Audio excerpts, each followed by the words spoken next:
Next part of the first chapter, page number and 7. यावर काही information दिलेली आहे. ती इन्फॉर्मेशन मी इन शॉर्टमध्ये ब्लॅकबोर्डवरती लिहून तुम्हाला समजून सांगतोय. पहिला जो पार्ट आहे लाईन सेगमेंट. या ठिकाणी ए आणि बी हे दोन पॉईंट मी घेतलेले आहेत आणि ह्या दोन पॉईंटच्या बिटवीन मिनी पॉईंट आहे आणि ह्या दोघांना मी जॉईन केले आणि अशा प्रकारची एक फिगर आपल्याला मिळालेली आहे.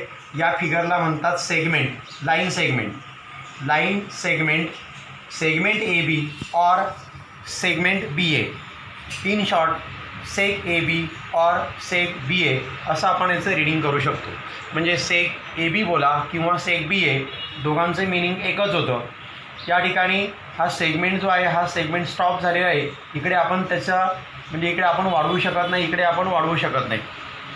या सेगमेंटची जी लेंथ आहे, समजा याची लेंथ 4 सेंटीमीटर आहे. याचाच अर्थ असा का पॉईंट ए आणि पॉईंट बी मधील जे डिस्टन्स आहे ते 4 सेंटीमीटर आहे. याचाच अर्थ असा का length A B equal to distance A B. म्हणजे ए बीची लेंथ, या सेगमेंटची जी लेंथ आहे ती लेंथ म्हणजेच ए आणि बी या पॉईंटमधलं डिस्टन्स आहे. त्याच्यानंतर सेकंड पार्ट रे ए बी. इथे मी फिगर काढली बघा ए बी आणि त्याच्यापुढे हा पी पॉईंट घेतला. इकडे ॲरो केलेला, या साईडला ॲरो नाही आहे, एका साईडला ॲरो आहे. अशा प्रकारची जर फिगर असेल तर याला म्हणतात रे ए बी. रे ए बी याचं रीडिंग रे बी ए आपण असं करू शकत नाही, कारण हा जो ए पॉईंट जो आहे या ए पॉईंटला ए रे A B he me figure draw केली बघा. रे ए बी सी याचं रीडिंग करताना या एका साईडला हा पार्ट इन्क्रीज झालेला आहे, इकडे इन्क्रीज झालेला नाही. हा ॲरो असं आपल्याला दाखवतो की हा पार्ट पुढे वाढलेला आहे. याचं रीडिंग करताना आपण रे ए बी असं रीडिंग करणार आहोत. A point called end point of ray A B. हा जो ए जो पॉईंट आहे ह्या ए पॉईंटला एंड पॉईंट असं म्हणतात रेचा. आणि रेचं रीडिंग करताना एंड पॉईंट पहिला घ्यायचा, म्हणजे रे ए बी असं त्याचं रीडिंग होईल, रे बी ए असं रीडिंग होणार नाही आहे. त्याच्यानंतर third part line A B. ही जी मी फिगर ड्रॉ केलेली ही लाईनची फिगर आहे.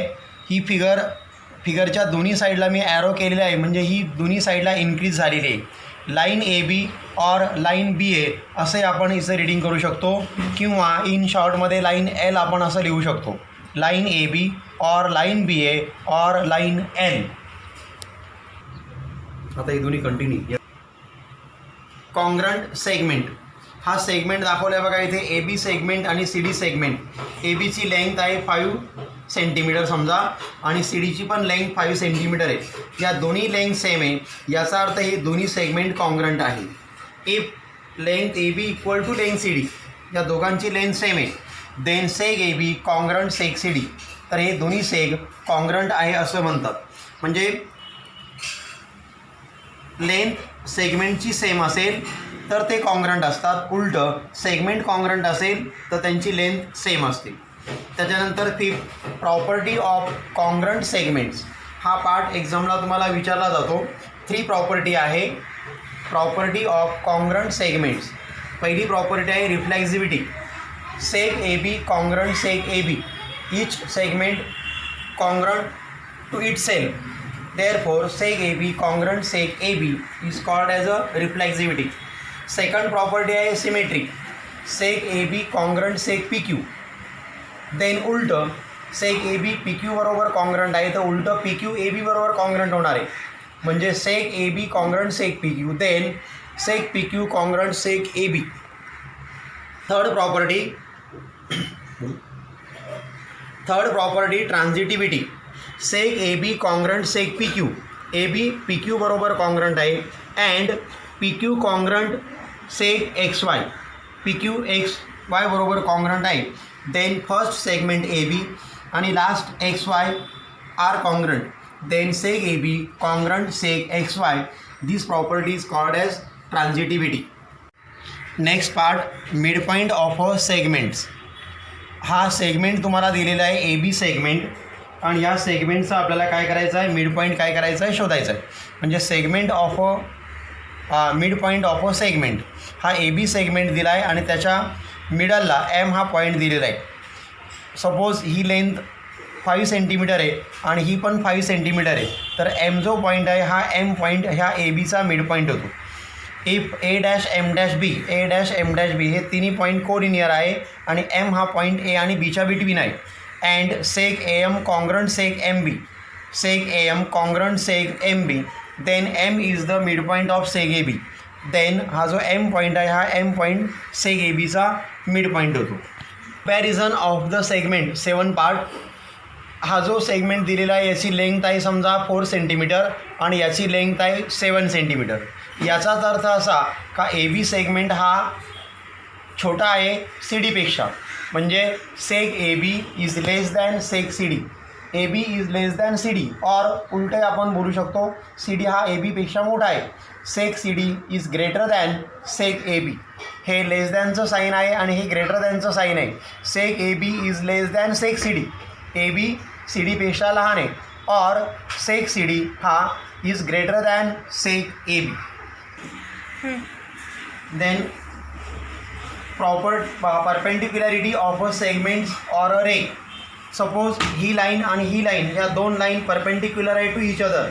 देन या लाईनवरचा रे आणि या लाईनवरचा रे हे सुद्धा परपेंडिक्युलर राहणार आहे. त्याचबरोबर या लाईनवरचा सेगमेंट आणि या लाईनवरचा सेगमेंट हे सुद्धा परपेंडिक्युलर राहणार आहे. और या लाईनवरचा रे आणि या लाईनवरचा सेगमेंट हे सुद्धा परपेंडिक्युलर राहणार आहे. म्हणजे याचा अर्थ असा की दोन लाईन जर परपेंडिक्युलर असेल to each other then the segment on a perpendicular line are perpendicular to each other. Ray on a perpendicular line are perpendicular to each other. और one segment and one ray are perpendicular to each other.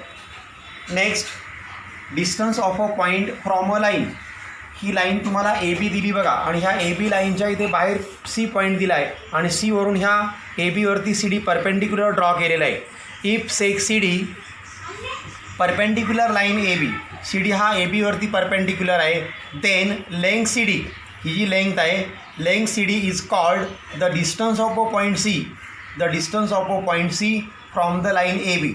Distance of a point C from line A B म्हणजे हे जे distance आहे या डिस्टन्सला काय म्हटलं जातं का distance of a point C from a line A B. 1.2 यातील एक्झाम्पल आपण आता सॉल्व करणार आहोत. First example 1/7 means page number 7 question number 1. Question मी रीड करतो आणि त्यानंतर आपण त्याला सॉल्व करूया. टेक्स्टबुकमध्ये तुम्ही तो क्वेश्चन बघायचा आहे. The following table shows points on a number line and their coordinates. Decide whether the pair of segments given below the table are congruent or not. तो टेबल तुम्हाला दिलेला आहे, पॉईंट दिलेत आणि त्या पॉईंटचे कोऑर्डिनेट तुम्हाला दिलेले आहेत. पॉईंट ए दिला आहे बघा, एचा कोऑर्डिनेट -3 आहे, बीचा 5, सीचा 2, डीचा -7 आणि ईचा 9 आहे.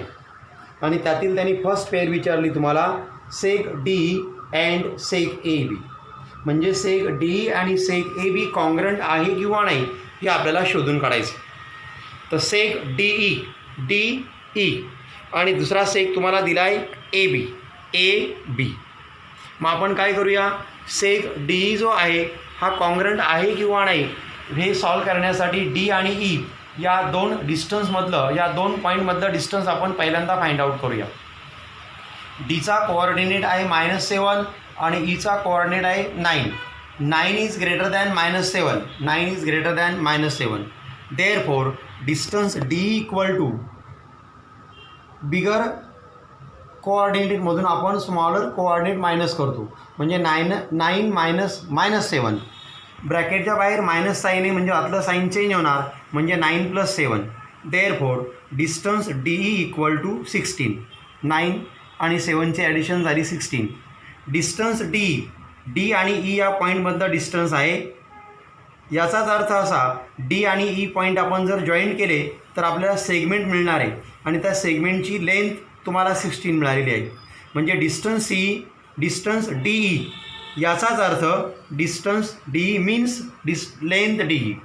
Distance D means length D, therefore length D equal to 16. हे झालं तुमचं स्टेटमेंट 1. सिमिलरली आता तुम्हाला सेग ए डी काढायचा आहे, म्हणजे एचा कोऑर्डिनेट आपल्याला लिहावा लागेल आणि एचा कोऑर्डिनेट आहे -3 आणि बीचा कोऑर्डिनेट आहे 3. एचा कोऑर्डिनेट -3 आणि बीचा आहे 5. या दोघांची आपण कंपॅरिझन केली तर 5 इज ग्रेटर दॅन -3, म्हणजे 5 हा -3पेक्षा मोठा आहे. Therefore distance A B equal to 5 - 3 आणि 5 - -3 आणि मग 5 + 3 झाले. 5 + 3 इक्वल टू 8.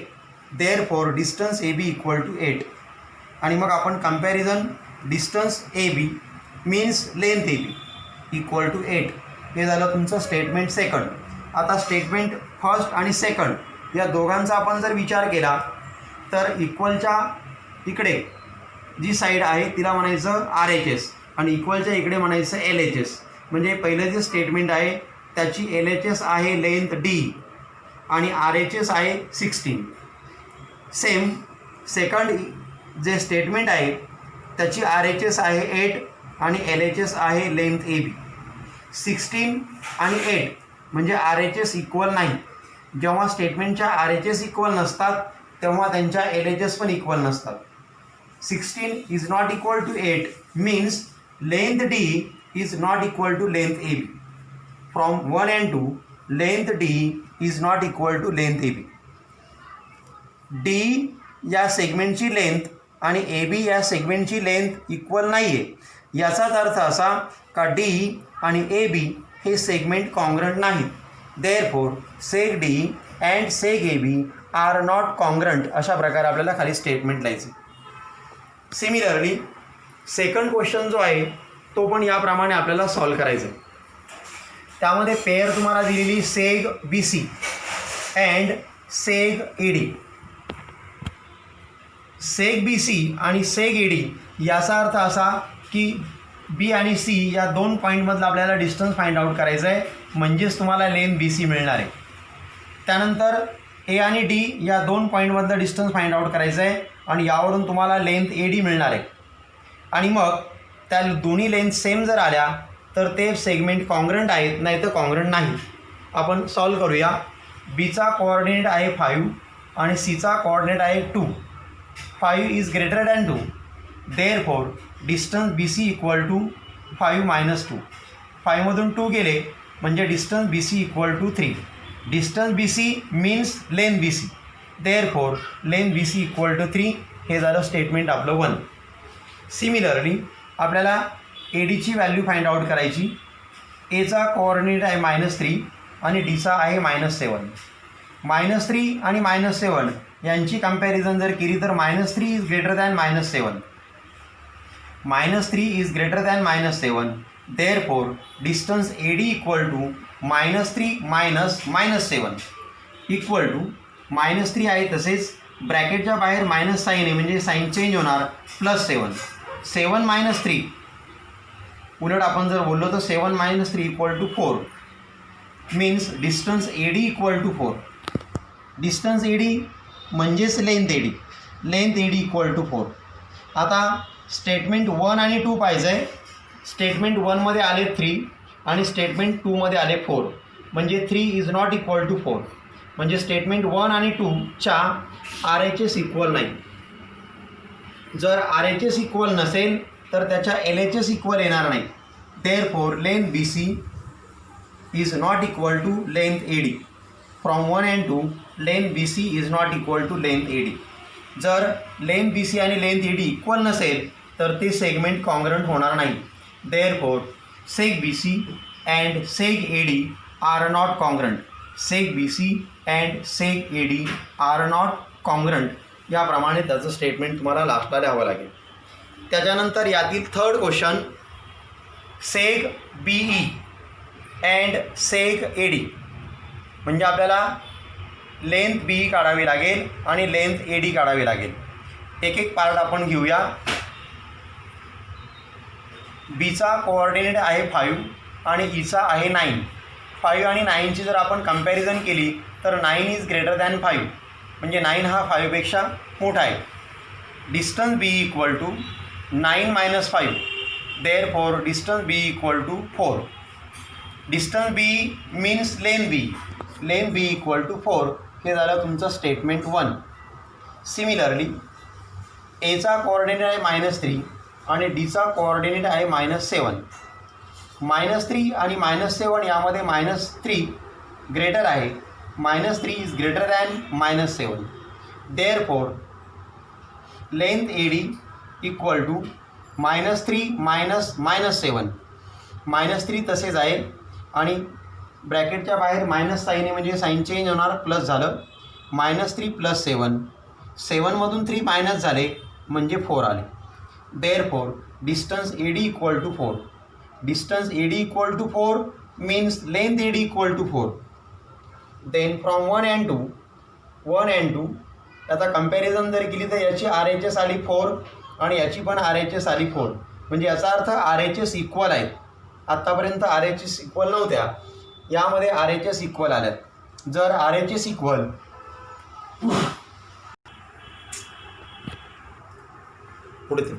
LHS इक्वल तर RHS इक्वल तर LHS इक्वल. 4 ह्या RHS इक्वल आहेत म्हणून LHS इक्वल येणार. Length B equal to length AD. From 1 and 2 length B equal to length AD. आता या सेगमेंटच्या लेंथ इक्वल झाल्यात, याचा अर्थ हे दोन सेगमेंट कॉन्ग्रंट झाले. देअरफॉर सेक बी कॉन्ग्रंट, हे कॉन्ग्रंटचं साईन आहे आणि सेक काय मिळालं आपल्याला AD. आणि मग लास्टला सेंटेन्स आपलं आलं seg B congruent seg AD. Next question 4/7 means page number 7 question number 4. मी क्वेश्चन राईट केला आहे आणि नंतर आपण तो सॉल्व करूया. इफ AB इक्वल टू 5 सेमी, BP इक्वल टू 2 सेमी अँड AP इक्वल टू 3.4 सेमी, कंपेअर द सेगमेंट्स. म्हणजे हे जे सेगमेंट आहेत या सेगमेंटच्या तुम्हाला लेंथ दिलेल्या आहेत. AB equal to 5, BP equal to 2, AP equal to 3.4 centimetre. Compare the segments. Segment compare करायचे म्हणजे कोणता सेगमेंट लार्जर आहे, कोणता सेगमेंट स्मॉलर आहे ते तुम्हाला शोधून काढायचं. मी आन्सरचा ॲरो केला इथे. AB equal to 5 centimetre, BP equal to 2 centimetre, AP equal to 3.4 centimetre. हे तुम्हाला त्यांनी क्वेश्चनमध्ये दिलेलं आहे म्हणजे आपल्याला याला रिझन आपण देऊ शकतो गिवन. आता 5, 2 आणि 3.4 यामध्ये स्मॉलर नंबर आहे तो 2. म्हणजे 2 आपण पहिल्यांदा लिहिले 2 सेंटीमीटर इज लेस दॅन, हे लेस दॅनचं साईन आहे, is less than 3.4 centimetre. 3.4 centimetre is less than 5 centimetre. म्हणजे 2 centimetre is less than 3.4 centimetre is less than 5 centimetre. 2 centimetre means BP is less than 3.4 centimetre means AP is less than 5 centimetre means AB. Therefore BP is less than AP is less than AB. अशा प्रकारे यांचे आपण comparison करू शकतो. Next question 2/8. Point M is the mid point of seg AB. Question मी ते write केला आहे. If AB equal to 8 then find length of AM. Point M is the mid point of seg AB. म्हणजे आपण figure जर draw केली तर आपल्याला आन्सर सॉल्व करायला सोपं जाणार आहे. मग आपण काय करूया, पहिल्यांदा फिगर ड्रॉ करूया. फिगर ड्रॉ केल्यानंतर point M is the mid point of seg AB. म्हणजे सेग ABची फिगर तुम्हाला ड्रॉ करावी लागेल आणि त्याचा मिड पॉईंट तुम्हाला M घ्यावा लागेल. बघा इथे सेग AB मी ड्रॉ केला आहे आणि त्याचा मिड पॉईंट घेतला आहे. समजा मी M हा मिड पॉईंट त्यांनी दिला आहे, तो मिड पॉईंट आपण घेतला आहे. त्याच्यानंतर AB इक्वल टू 8. ABची व्हॅल्यू तुम्हाला 8 दिलेली, ही मोठी व्हॅल्यू 8 दिली म्हणजे मी या Mच्या खाली 8 ही व्हॅल्यू लिहिणार आहे. AB इक्वल टू 8 आणि तुम्हाला व्हॅल्यू विचारली आहे त्यांनी AM ची. ओरली क्वेश्चन आपण हा सॉल्व करू शकतो. ही टोटल लेंथ आहे 8 आणि हा M आहे मिड पॉईंट. मिड पॉईंट म्हटल्यानंतर ही लेंथ तुमची हाफ येणार आहे. मग हाफ म्हटल्यानंतर ही टोटल 8 आहे. 8च्या हाफ आली 4 म्हणजे आपल्याला आन्सर व्याज मिळणार आहे 4. परंतु आपल्याला ते तसं राईट करायचं. फिगर ड्रॉ केली, क्वेश्चनमधलं स्टेटमेंट आपण लिहिणार आहोत. Point M is the mid point of seg AB. बघा point M is the mid point of seg A B. Same repeat मी क्वेश्चनमधला पार्ट लिहिला आहे. याला रिझन दिलं गिवन, हे क्वेश्चनमध्ये तुम्हाला गिवन दिलेले त्यांनी. आणि मग या ए एमची व्हॅल्यू ए बीच्या हाफ येणार आहे. Therefore A M equal to 1/2 A B. मग 1/2 तसेच इंटू ए बीची व्हॅल्यू त्यांनी क्वेश्चनमध्ये तुम्हाला 8 दिलेली आहे. आणि 2ने जर 8ला डिवाईड केलं 2 1 जा 2, 2 4 जा 8. देअरफॉर ए एमची व्हॅल्यू तुम्हाला मिळाली 4. या प्रकारे हा क्वेश्चन आपल्याला सॉल्व करता येईल. त्यानंतर थर्ड क्वेश्चन याच प्रकारचा आहे. 3/7 क्वेश्चन मी इथे राईट केला आहे. Find point P is the mid point of seg C D. म्हणजे सेक सी डीचा पी हा मिड पॉईंट आहे. If C P equal to 2.5 म्हणजे सी पीची व्हॅल्यू तुम्हाला दिलेली आहे 2.5. फाइंड लेंथ सी डी आणि तुम्हाला लेंथ सी डी काढायला सांगितलेलं आहे. पुन्हा आपण फिगर ड्रॉ करूया. Point P is the mid point of seg C D म्हणजे सेक सी डी तुम्हाला काढावा लागेल. आणि या सेक सी डीचा पी हा मिड पॉईंट तुम्हाला घ्यावा लागेल. आणि C P equal to 2.5 C पीची व्हॅल्यू तुम्हाला दिलेली त्यांनी 2.5 म्हणजे सी पी इक्वल टू 2.5. आणि तुम्हाला सी डीची व्हॅल्यू फाइंड आउट करायला सांगितली. आपण मागच्या एक्झाम्पलमध्ये बघितलं आहे ए एमची व्हॅल्यू ए बीच्या हाफ आहे. याचाच अर्थ ए एमची व्हॅल्यू ए बीच्या हाफ आहे. याचा अर्थ ए बीची व्हॅल्यू ए एमच्या डबल आहे. आणि हाच पार्ट इथे आपल्याला करायचा. सी पीची व्हॅल्यू तुम्हाला 2.5 दिली आणि सी डी विचारला आहे. याचा अर्थ सी डीची व्हॅल्यू सी पीच्या डबल आहे. Point P is the mid point of seg C D हे गिवन झालं. आणि सी डीची व्हॅल्यू विचारली म्हणजे सी डी हा सी पीच्या डबल आहे. Therefore C D equal to 2 C P. Double means 2ने मल्टिप्लाय करायचं. C D equal to 2 C P. 2 into C पीची व्हॅल्यू दिली 2.5. पॉईंट नाही असं गृहीत धरूया म्हणजे 25. 25 2 जा 50. 1 डेसिमल पॉईंट आपल्याला मागे यावं लागेल म्हणजे 5.0. या झिरोला काही व्हॅल्यू नाही. Therefore C D equal to 5. पण त्यांनी सी डी विचारण्याच्या ऐवजी लेंथ सी डी विचारले म्हणून आपण एक स्टेटमेंट पुढे वाढवणार आहोत. Length C D equal to 5. C D means length C D.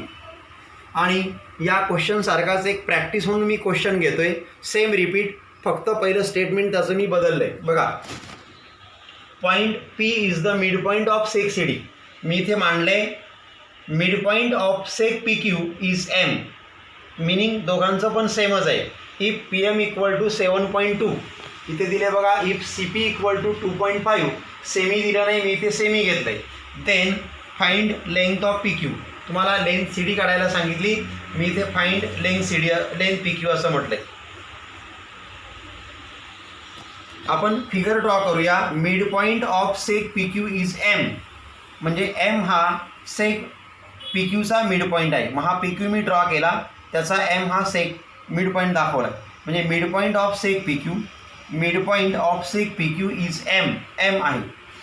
आणि पी एम इक्वल टू 7.2 सेमी. Then find length of P Q.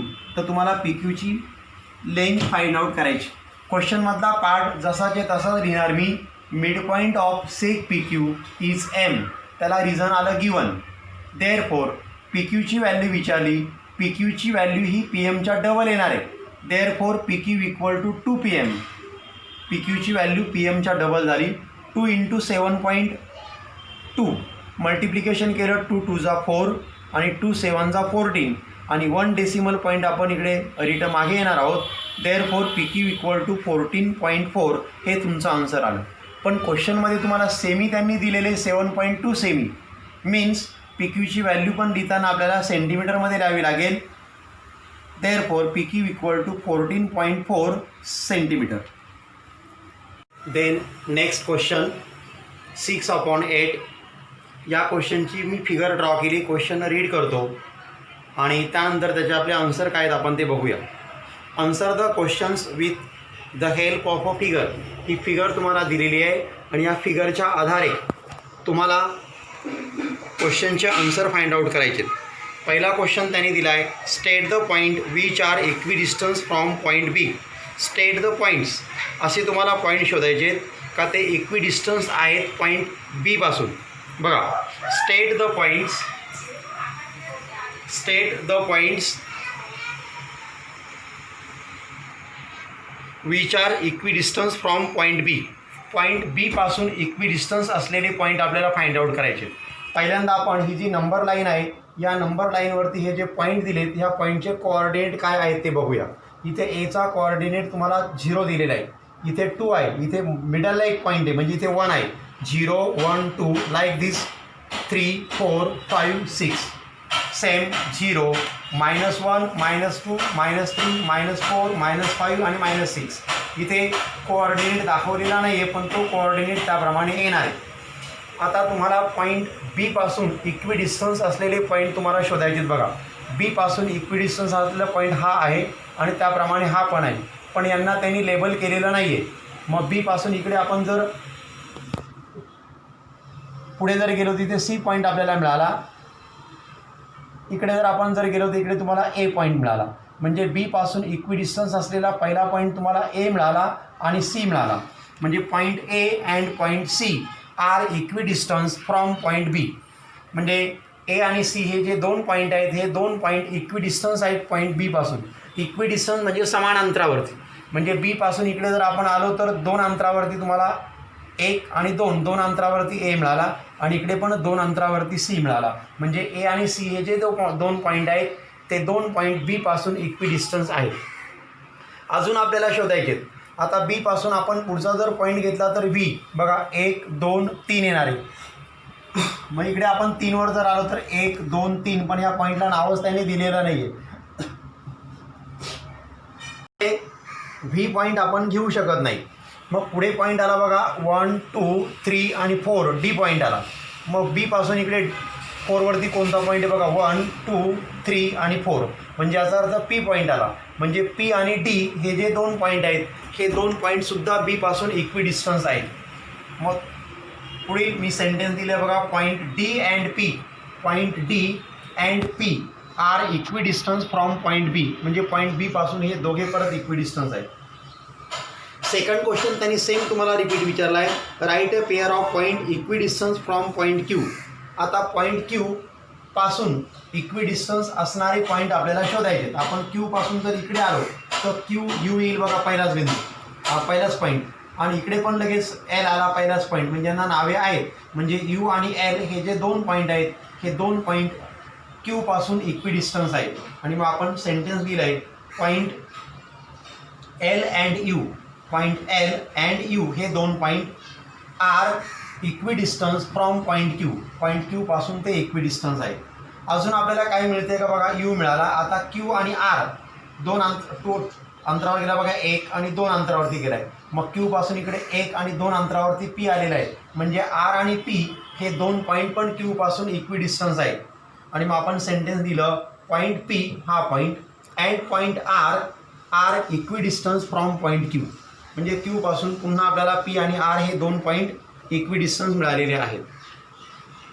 त्याच्यानंतर थर्ड क्वेश्चन तुम्हाला विचारला आहे फाइंड डिस्टन्स यू व्ही. हे डिस्टन्स यू व्ही काढायला सांगितलं आहे. डिस्टन्स पी सी काढायला सांगितलं आहे. डिस्टन्स व्ही बी काढायला सांगितलं आहे. आणि डिस्टन्स यू एल ही तुम्हाला डिस्टन्स फाइंड आउट करायला सांगितलेली आहे. हा भाग आपला अगोदर पण झालेला आहे तरी आपण तो सोडूया. पहिलं डिस्टन्स तुम्हाला काढायला सांगितले त्यांनी यू व्ही याचा अर्थ आपल्याला यू आणि व्हीचे कोऑर्डिनेट लिहावे लागतील. मग यूचा कोऑर्डिनेट बघा इथे काय दिला आहे तुम्हाला. यूचा कोऑर्डिनेट आहे 5. इथे 5 त्यांनी दाखवलेला नाही आहे. हे -4 आहे म्हणजे -5 -6 म्हणजे यूचा कोऑर्डिनेट आहे -5. त्याच्यानंतर व्हीचा कोऑर्डिनेट आहे 4 5 6 म्हणजे हा 5 आहे. म्हणजे व्हीचा कोऑर्डिनेट आहे 5. आता याची कंपॅरिझन करा. 5 is greater than -5. 5 is greater than -5. आणि मग distance U V equal to bigger कोऑर्डिनेटमधून आपण स्मॉलर कोऑर्डिनेट मायनस करतो. म्हणजे 5 -5 ब्रॅकेटच्या बाहेर मायनस साईन आहे म्हणजे आतला साईन चेंज होणार. म्हणजे 5 + 5 equal to 10 means distance U V equal to 10. Like this. Second आपल्याला डिस्टन्स काढायचं आहे पीचा कोऑर्डिनेट बघा. पीचा कोऑर्डिनेट आहे -2. इथे -2 लिहिला बघा मी. त्याच्यानंतर सीचा कोऑर्डिनेट आहे 4. सीचा कोऑर्डिनेट मी 4 दिला आहे. 4 आणि -2 या दोघांची कंपॅरिझन जर आपण केली तर 4 हा -2 पेक्षा बिगर आहे. म्हणजे 4 इज ग्रेटर दॅन -2.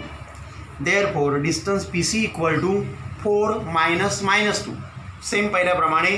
आणि मग 4 हे मायनस आहे म्हणजे प्लस झालं. 4 plus 2 equal to 6. Therefore distance P C equal to 6. Like this find the distance U B. V B. व्हीचा कोऑर्डिनेट पहा वरती काय दिला आहे. व्हीचा कोऑर्डिनेट सीचा 4 आहे बघा, म्हणजे त्याच्यापुढे व्ही आहे, म्हणजे व्हीचा कोऑर्डिनेट झाला तुमचा 5 आणि बीचा कोऑर्डिनेट तुम्हाला 2 त्यांनी दिलेला आहे, म्हणजे व्हीचा कोऑर्डिनेट 5, बीचा coordinate 2. 5 is greater than 2. Therefore distance V B equal to 5 minus 2. Therefore distance V B equal to 3 तुम्हाला मिळाले. त्यानंतर तुम्हाला डिस्टन्स काढायचं आहे यू एल. यूचा कोऑर्डिनेट दिलेला नाही, -4 -5 म्हणजे यूचा कोऑर्डिनेट आहे -5. एलचा कोऑर्डिनेट पण दिलेला नाही, -2 म्हणजे इथे -3 आला, म्हणजे एलचा कोऑर्डिनेट आहे -3. आणि -3 आणि -5 यामध्ये कंपॅरिझन जर केली तर -3 is greater than -5. Therefore distance U L equal to -3 -5 आणि मग -3 आहे तसेच हे झालं प्लस ब्रॅकेटच्या बाहेर निगेटिव्ह साईन आहे. 5 - 3 equal to 2. Therefore distance U L equal to 2.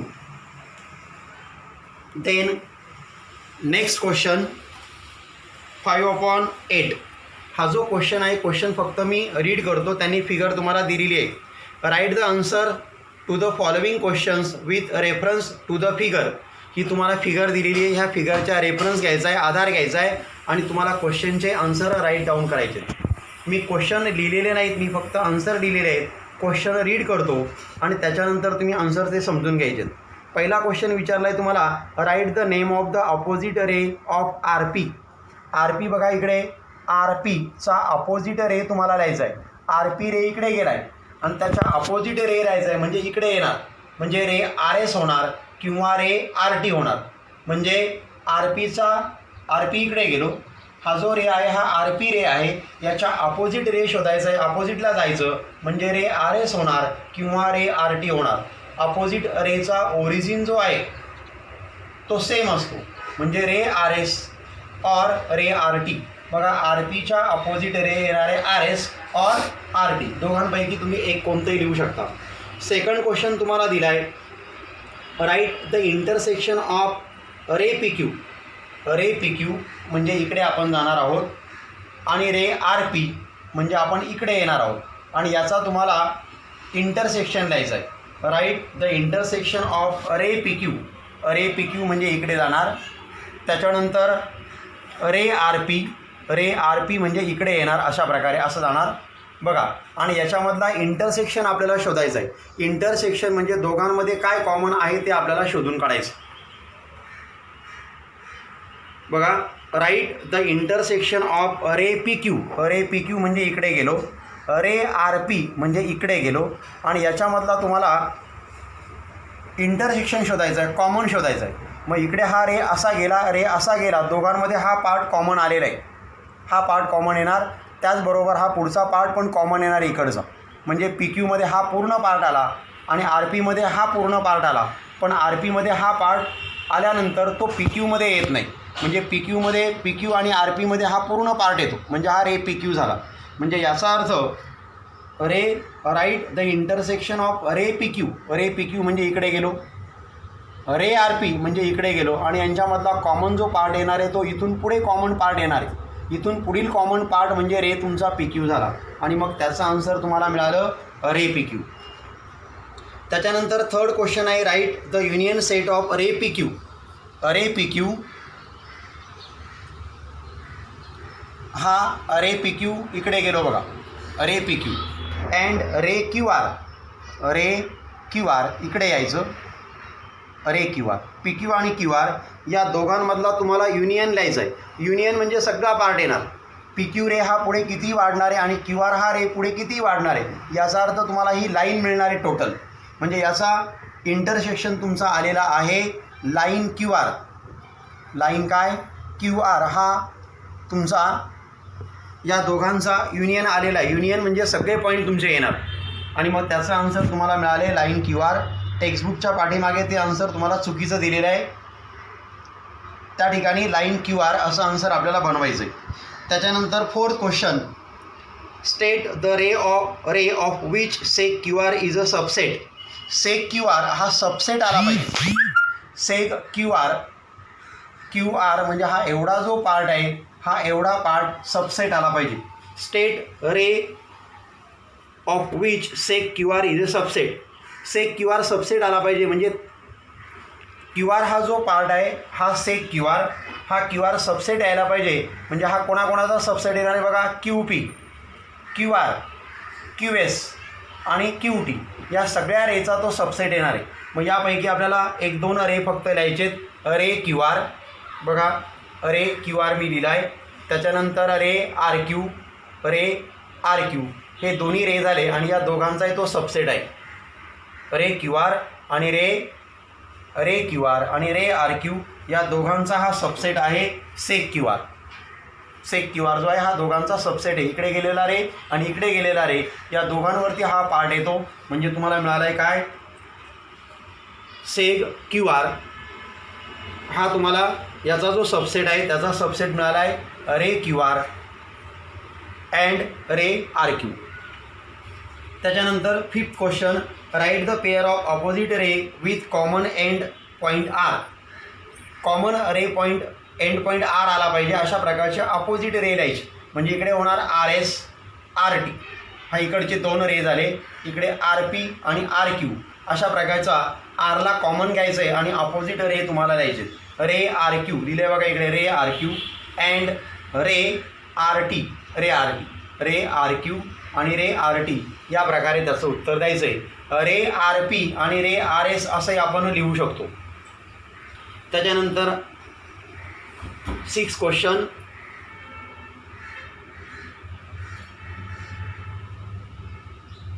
Right the pair of opposite ray with common end point R. Common end point R आला पाहिजे अशा प्रकारचे अपोजिट रे तुम्हाला लिहायचे. म्हणजे आरपासून स्टार्ट व्हायला पाहिजे. म्हणजे आर एस आर टी किंवा आर पी आर क्यू अशा प्रकारचे रे येणारे. रे आर क्यू लिहिलं आहे बघा मी, रे आर क्यू. त्याच्यानंतर रे आर टी इकडे आला, रे आर टी. त्याच्यानंतर 6 नंबरचा question, write any 2 ray with common end point S. दोघांना कॉमन एंड पॉईंट एस आला पाहिजे अशा प्रकारचे रे तुम्हाला लिहायचे. मग रे काय होणार इकडे, एस टी. तर इकडे रे काय होणार आहे, एस आर. म्हणजे रे एस आर आणि रे काय, एस टी या दोघांनाही एस हा कॉमन पॉईंट एंड पॉईंट आलेला आहे. त्याच्यानंतर last question, write the intersection of set of ray S P and ray S T. Ray S P म्हणजे आपण इकडे गेलो,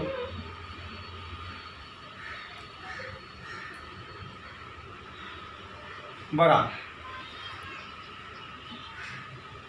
रे एस पी म्हणजे याप्रमाणे जाणार आणि रे एस टी इकडे येणार. या दोघांमधलं आपल्याला काय करायचं आहे, पॉईंट ऑफ इंटरसेक्शन लिहायचं आहे. एस टी इकडे गेलो आणि इकडे एस पी गेलो. दोघांमध्ये फक्त कॉमन हा एसच आलेला आहे. म्हणजे दोघांमध्ये कॉमन पॉईंट जो आहे तो एस आहे. आणि मग right the intersection set of ray S P and ray S T. S P आणि एस टी यांचा पॉईंट ऑफ इंटरसेक्शन तुम्हाला फक्त पॉईंट एस मिळालेला आहे. म्हणून याचा आन्सर आपण लिहिणार पॉईंट एस.